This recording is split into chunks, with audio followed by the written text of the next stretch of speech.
ভাবতাছি আজকে রান্না করে জয়যুক্ত করবো। হে হইল গিয়ে যে এই ভিডিওর মধ্যে আপনারা দেখতে পাইবেন অন্তত পক্ষে 7 পদের খাওয়ান বানাইছি। এই 7 পদের খাওয়ান সবই হয়েছে ফেসবুক মামার জন্যে। কিভাবে যে হে খুশি হবে হে নিজেই কইতে পারি না।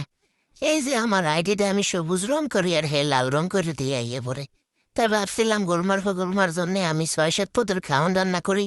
হেতে যদি মনে করেন হ্যাঁ জয়যুক্ত করা যায় তাইলে তো কপালটা একেবারে খুললে গেল।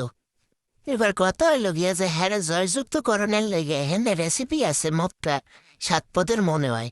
তো যাই হোক আমি নাম কইতে আছি প্রথমে দেখছেন আপনারা সিরিঞ্জ পিঠা বানাইছিলাম। এরপরে হইল গিয়া যে সেমাই পিঠা বানাইছি এরপরে গিয়া যে কি বানামো হে তো ভাবতেই আছি। যাই হোক 7 পদের না হইলেও হেতন একটু কম হইতে পারে আপনারা মনে কিছু করেন না। কারণ আমার তো মনেই নাই যে আমি হেনে কয় পদের খাওয়ান বানাইছি। তো যাই হোক 2 পদের মনে হইয়া গেলে এরপরে দেখতে আসি না যে গোল গোল করে কি জানি বাজতে আসি। মোট কথা হলো যে সবই পিঠাটা রান্না করা শেষ হইলে পরে যে আরেক পদ বোয়ামো। এখন দেখতে আসেন আপনারা বেগুনি বাজতে আসি এই যে রোজা ছাড়া বেগুনি বাজার কোনো মজাই নাই। তারপর আর কি করার ওই গোলমা যেহেতু পছন্দ করাই সেহেতু তো বানাইতেই হইবে।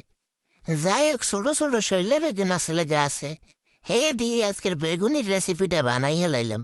তা আপনাদের কাছে এই বেগুনির রেসিপিটা কেমন লাগতেছে হ্যাঁ কিন্তু অবশ্যই আমার জানাই যাবেন। তা এখানে দেখতে আছেন 3 পদের আইটেম পুরোপুরি হয়ে গেছে। এই যে আগে 6 পদে রান্না করছি এখন হলো বানামু। তা যাই হোক আগে দেখাইছি হলো আপনার রান্নার ভিডিও এরপরে দেখাম হয়েছে যে বানান্নার ভিডিও।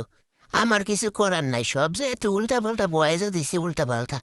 তো যাই হোক আপনারা চলেন ও মা এর মধ্যে দেখি যে আবার কই মাছও বাজতে আছি। কোন সময় যে কি করলাম হে তো মুই নিজেই জানি না। ও মা দেখি যে আবার খিচুড়ি রান্না করতে আসি। এর লেগেতে কইছিলাম মনে হয় 7 পদের রান্না বান্না হইবে। তো কয় পদের ওই সামনে রাগুইনা রেখে না আমার কিন্তু মাথায় কিছু খেতে আসে না। তো যাই হোক এরপরে খিচুড়ির পরে আবার কিন্তু চলে আসে এই সিরিঞ্জ পিঠায়। যেহেতু আবার অন্য রঙের পিঠা বানামো সেহেতু আইতেই তো হইবে কম। আগে দেখেছিলাম সাদা তাই হম দেখাছে রঙিনটা। এই পিঠার লাহান যদি আইডিটারে সবুজ করা যাইতো তাহলে মই কতটা খুশি হইতাম। এরপরে দেখেন এই যে রান্না বান্না শেষে আবার আমি এনে লেফা পূজা করতে আসি। তো যাই হোক কি আর করা কাম হতে জীবনটা তেজপতা হয়ে গেলে এরপরে আমি থালবাড়ি গুনেন ভালো হয়ে গোসে মাইজা ধুইয়া দিমু। ওই যে একটা কথায় কি জানি গান আছে না রসা মাজা যতই করো আসলে তুমি কাইল্লা কোনো লাভ নাই রে সাবান সোডা ডইল্লা। তো যাই হোক বন্ধুরা আজকে কালাচুরি পরে আমি ভিডিও বানাইতে আইসি। এরপরে দেখেন হাত দুজন কালা হয়ে গেছে এই যে কালী মাহা সব থালবাড়ির মধ্যে এই আপনাদের কাছে কেমন লাগবে কিন্তু কইতে পারি না। তো যাই হোক বন্ধুরা মনে হইতে আছে যে ভিডিও শেষ পর্যন্ত চলে আইসি। তো বন্ধুরা ভিডিওটা কেমন লাগলো জানাই যাইবেন কিন্তু।